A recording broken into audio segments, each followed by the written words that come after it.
Đây là một trung tâm tài chính toàn cầu, nhưng hình ảnh bạn đang tưởng tượng hoặc bạn đang nghĩ đến, đó không phải là New York, một nơi xa hoa tại nước Mỹ. Đó không phải là London, một nơi nhộn nhịp tại Vương quốc Anh. Đó cũng không phải là một Hồng Kông tràn đầy sức sống, một Singapore sạch sẽ hay là một Thượng Hải đang vươn mình. Mà đó có thể sẽ là một thành phố tại Việt Nam. Ngay tại Việt Nam chúng ta, thành phố Hồ Chí Minh, một trung tâm tài chính toàn cầu ở trong tương lai. Hãy nghĩ về viễn cảnh một thành phố Hồ Chí Minh rực rỡ, nơi những tòa nhà chọc trời sáng lấp lánh, nơi những ngân hàng lớn ở trên thế giới đến đây đặt trụ sở và là nơi những ý tưởng tài chính mới mẻ ra đời mỗi ngày.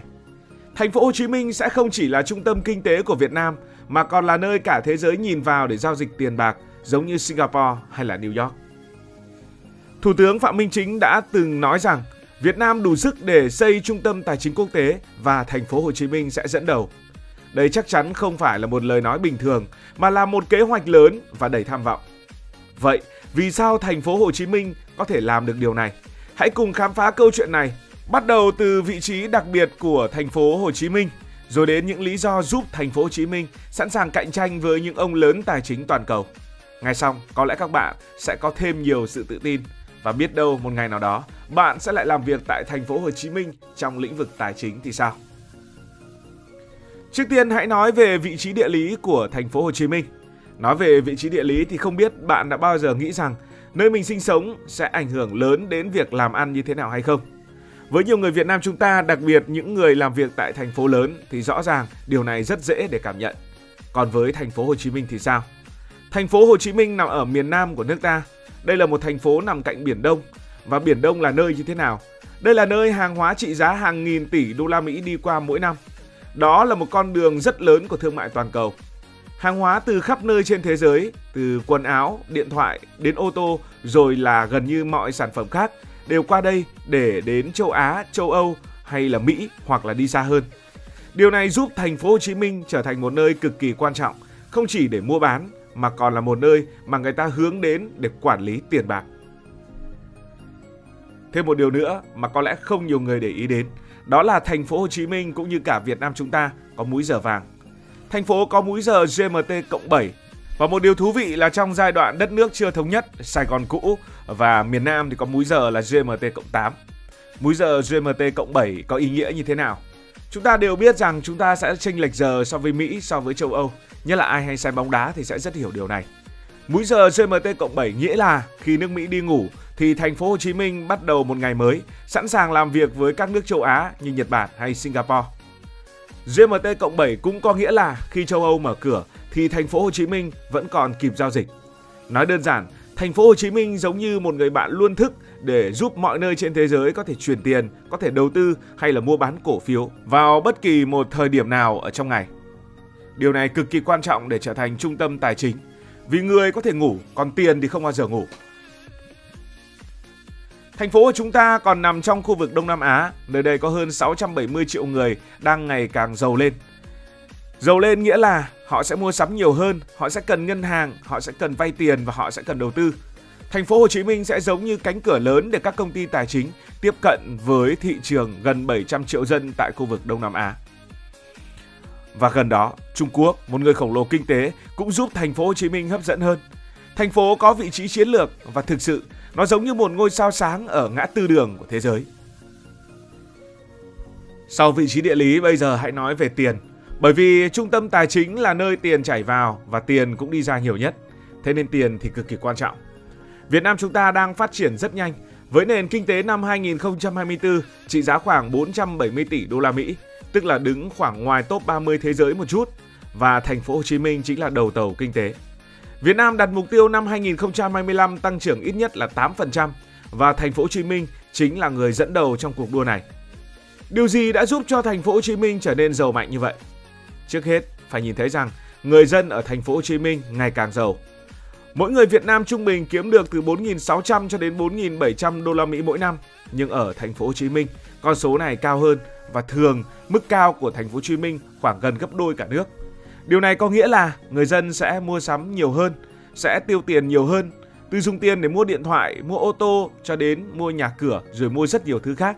Và nó giúp các công ty tài chính muốn đến đây để cho vay, để đầu tư và để bán dịch vụ. Thành phố Hồ Chí Minh cũng là nơi xuất khẩu hàng hóa đi khắp nơi trên thế giới, từ giày dép đến đồ điện tử. Nó giống như một khu chợ khổng lồ, nơi tiền và hàng hóa luôn tấp nập. Chưa hết, cũng nói về tiền và tài chính, thì thành phố Hồ Chí Minh còn có một thị trường chứng khoán cực kỳ sôi động. Chứng khoán giống như nơi bạn mua cổ phiếu của công ty lớn, và tại thành phố Hồ Chí Minh, giá trị cổ phiếu đạt gần 300 tỷ đô vào cuối năm 2024, tức là tăng khoảng hơn 20% so với năm trước đó. Điều này cho thấy thành phố Hồ Chí Minh là nơi các nhà đầu tư tin tưởng, sẵn sàng đổ tiền vào. Đây là một dấu hiệu tuyệt vời cho một trung tâm tài chính. Và quan trọng nhất, thành phố Hồ Chí Minh nói riêng và Việt Nam nói chung rất ổn định. Dù thế giới có lúc gặp khó khăn như giá cả tăng cao hay thiếu hàng hóa, thì thành phố Hồ Chí Minh vẫn giữ được mọi thứ cân bằng. Với một nền kinh tế mạnh và đáng tin như vậy, thành phố Hồ Chí Minh giống như một người bạn mà ai cũng muốn đến đây để làm ăn và hợp tác. Và nói về Việt Nam, không chỉ là thành phố Hồ Chí Minh mà bất kỳ một nơi nào khác, thì chúng ta luôn phải đề cập đến một yếu tố mà chúng ta nổi bật hơn so với gần như tất cả các nước trên thế giới, đó là lợi thế chính trị. Tiền thích nơi an toàn, và thành phố Hồ Chí Minh là một trong những nơi an toàn nhất trên hành tinh. Việt Nam có chính trị cực kỳ ổn định, cực kỳ an toàn, và các nhà đầu tư cũng cảm thấy yên tâm khi mà để tiền ở đây. Điều này thì cực kỳ quan trọng vì những ngân hàng lớn hay là các công ty tài chính chỉ muốn làm ăn ở nơi mà họ không phải lo về những rủi ro tài chính. Thành phố Hồ Chí Minh không chỉ dựa vào những gì mình có mà còn xây thêm những thứ mới để trở thành trung tâm tài chính.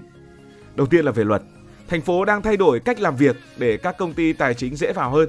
Ví dụ như cho phép miễn thuế thu nhập cho các chuyên gia làm việc ở trung tâm tài chính trong một quãng thời gian nào đó và giảm thuế cho các công ty lớn. Điều này giống như một thông điệp rất cụ thể. Hãy đến với thành phố Hồ Chí Minh, chúng tôi sẽ giúp bạn tiết kiệm tiền. Những chính sách này sẽ kéo các ngân hàng lớn hay là các công ty công nghệ tài chính đến với thành phố Hồ Chí Minh. Lợi thế tiếp nữa sẽ đến từ hạ tầng. Bạn không thể có trung tâm tài chính mà không có nhà đẹp, không có đường xá tốt, không có sự kết nối tốt. Và thành phố Hồ Chí Minh đang xây trung tâm tài chính ở quận 1, nơi rất sầm uất, và khu Thủ Thiêm, một khu đô thị mới rất hiện đại. Chúng ta còn có kế hoạch xây đường sắt cao tốc nối thành phố Hồ Chí Minh với Hà Nội, một dự án với trị giá lên đến hàng chục tỷ đô la Mỹ, cũng như kết nối với các tỉnh khác giúp mọi người di chuyển dễ dàng hơn. Internet siêu nhanh và các trung tâm dữ liệu lớn cũng đang được xây dựng để hỗ trợ giao dịch tiền bạc tức thì. Về kế hoạch trong tương lai, thành phố Hồ Chí Minh muốn trở thành một thành phố thông minh. Dự kiến đến giữa năm 2026, thành phố Hồ Chí Minh sẽ có một khu vực thử nghiệm cho những ý tưởng tài chính mới. Nó giống như một sân chơi để các công ty sáng tạo. Điều này sẽ giúp thành phố bắt kịp những nơi như là Singapore hay là Thượng Hải hoặc Thâm Quyến. Nhưng rõ ràng, cạnh tranh với các trung tâm tài chính lớn như Singapore hay Hồng Kông nghe thì khó, song thành phố Hồ Chí Minh vẫn có những bí mật riêng. Ở Việt Nam, một trong những điều mà người ta thích nhất có lẽ là chuyện tiết kiệm được tiền. Ở thành phố Hồ Chí Minh, mọi thứ đắt hơn nhiều so với những nơi khác ở Việt Nam, nhưng vẫn rẻ hơn nhiều so với Singapore hay Hồng Kông. Thuê văn phòng ở đây chắc chắn là rẻ cả chục lần so với những nơi như là Hồng Kông hay là Singapore. Các công ty tài chính một lần nữa lại thích điều này vì họ sẽ kiếm được nhiều lợi nhuận hơn.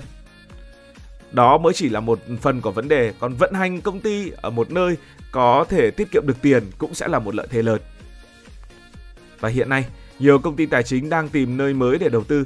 Vì những nơi như là Hồng Kông hay London đôi khi gặp rắc rối về chính trị, và thành phố Hồ Chí Minh với sự ổn định và 17 hiệp định thương mại tự do là một sự lựa chọn lý tưởng. Tất nhiên, bức tranh nào thì cũng nên vẽ bằng nhiều phần.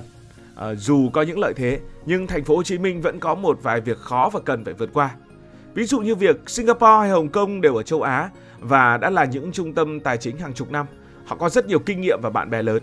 Kinh nghiệm thì chúng ta không mua được và chúng ta phải cố gắng nhiều hơn để mọi người biết đến mình. Hay dù có những sự cải thiện thì luật của Việt Nam vẫn cần rõ ràng hơn để các công ty nước ngoài yên tâm. Ngân hàng nhà nước đang học hỏi từ thế giới để làm luật tốt hơn nhưng cũng cần thời gian. Vấn đề nữa là về mặt con người. Thành phố Hồ Chí Minh nói riêng và Việt Nam nói chung cần những người rất giỏi về tài chính, biết cách quản lý rủi ro. Thành phố thì đang đào tạo nhưng vẫn cần thêm những chuyên gia về nước ngoài. Và phải nói rằng về mặt hạ tầng, dù chúng ta có cố gắng cải thiện thì vẫn chưa thể bắt kịp những trung tâm tài chính hàng đầu. Nhưng không sao cả, hãy mơ một chút về thành phố Hồ Chí Minh trong tương lai, giả sử như của năm 2035 chẳng hạn. Ở quận 1, bạn sẽ thấy những tòa nhà cao vút nơi những ngân hàng lớn làm việc, hay khu Thủ Thiêm sẽ giống như một thành phố tương lai đầy các công ty công nghệ tài chính đến thử nghiệm những ý tưởng mới.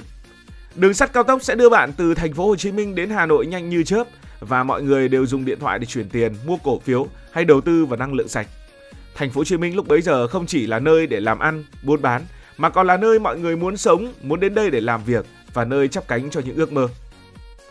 Đà Nẵng cũng sẽ có trung tâm tài chính, tập trung vào môi trường và sáng tạo, nhưng Thành phố Hồ Chí Minh vẫn sẽ là ngôi sao sáng nhất, dẫn đầu cả nước tiến lên.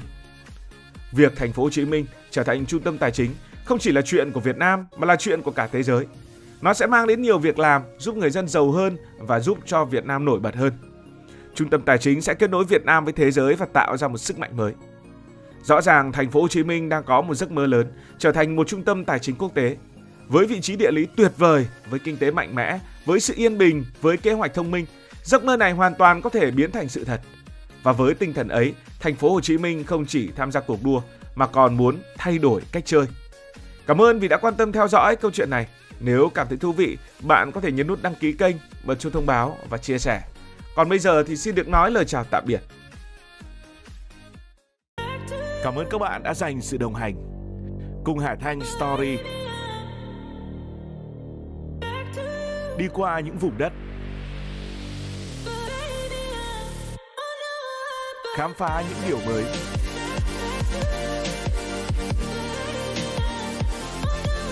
Đừng ngần ngại, hãy để lại những góp ý và xin được hẹn gặp lại.